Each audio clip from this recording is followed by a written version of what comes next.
And so, a few days after Connor's famous birth, Captain Declan Brockhart and his family sailed from France back to the tiny sovereign state of the Salty Islands, off the Irish coast. Salty Islands had been ruled by the Trudeau family since 1171, when England's King Henry II had given them to Raymond Trudeau, a powerful and ambitious knight. It was a cruel joke, as the Salty Islands were little more than coal-infested rocks. By placing Trudeau in charge of the Salty Islands, Henry fulfilled his contract of granting his knight an Irish estate, but also made clear what happened to overly ambitious knights. When Raymond Trudeau objected to the king's grant, Henry delivered the often-quoted Trudeau admonishment. "You disagree with the appointee of God himself," Henry is recording as saying. "Perhaps Monsieur Trudeau considers himself above his king.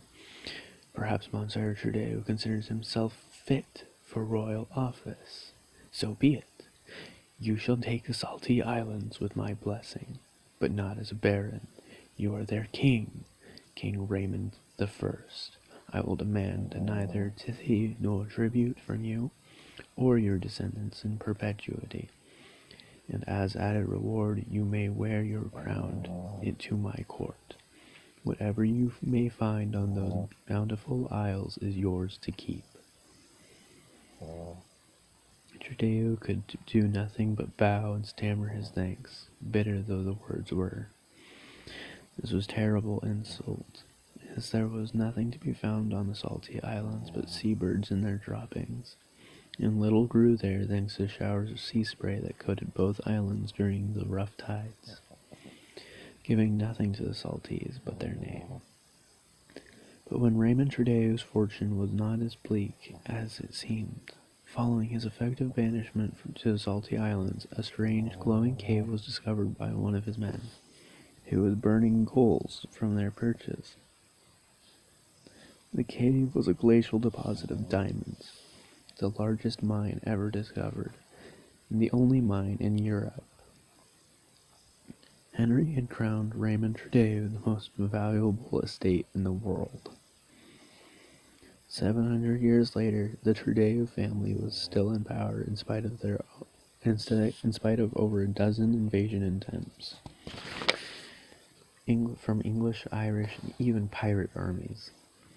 The famous Salty Wall had held fast against cannon shot and ram, and celebrated Salty shooters were trained to shave whiskers off a pirate a mile away. There were only two industries on the Salties: diamonds and defense. The Salty prison was packed bursting with the foulest dregs of murdering humanity that Ireland and Great Britain had to offer. They worked on the diamond mine until they had served their time or died. Most died.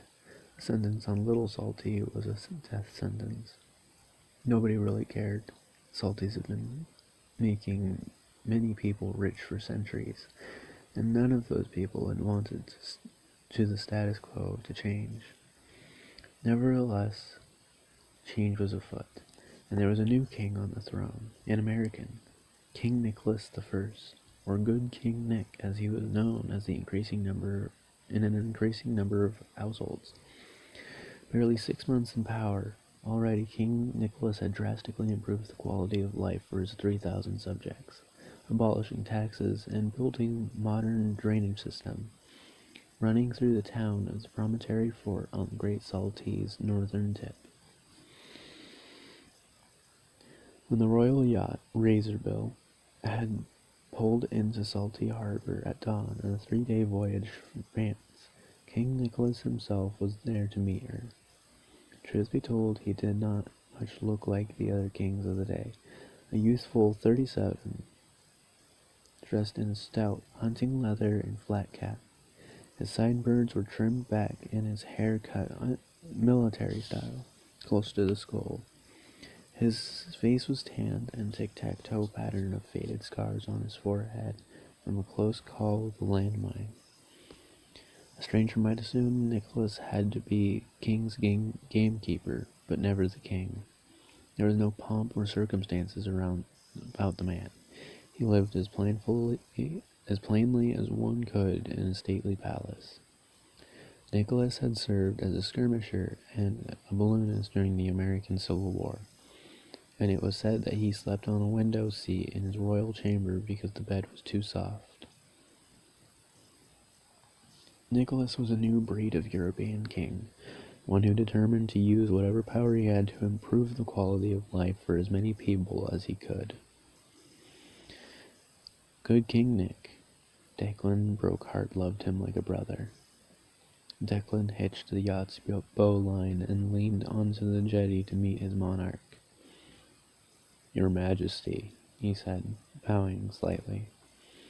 Good King Nick returned the bow, then punched his friend on the shoulder. "Declan!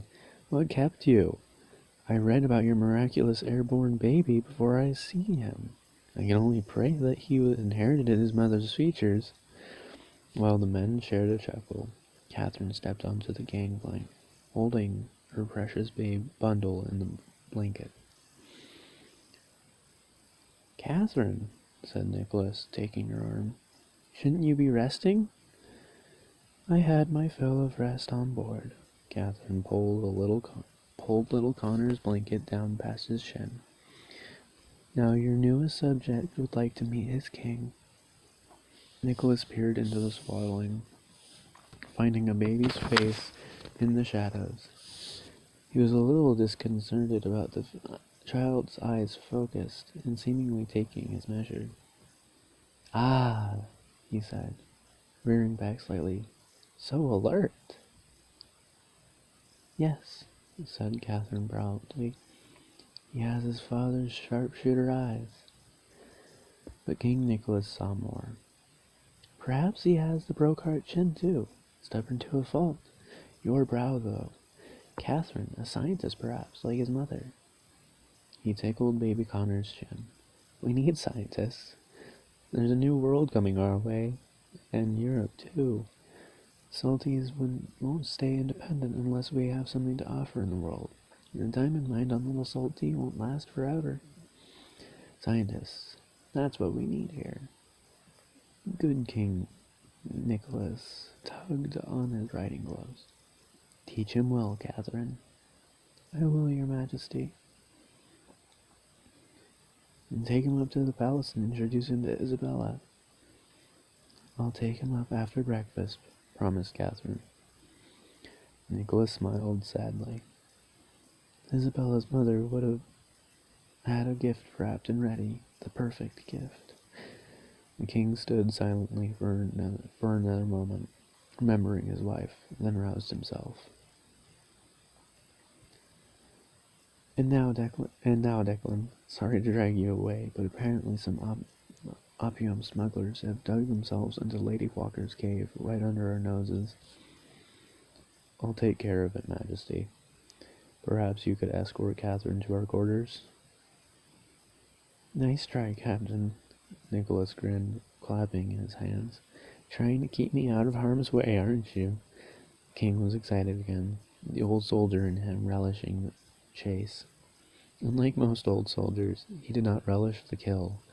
These smugglers would be sent to work on the diamond mine on a prison island of Little Salty, but not harmed unless it was unavoidable.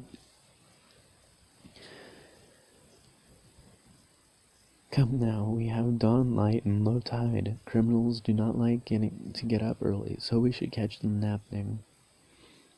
The king touched his cap to Catherine, then strode down the jetty towards a small company of Salty cavalry on horseback. It was, in fact, the entire Salty Army Mounted Division, a dozen expert horsemen on Irish stallions. 2 of the horses were without riders.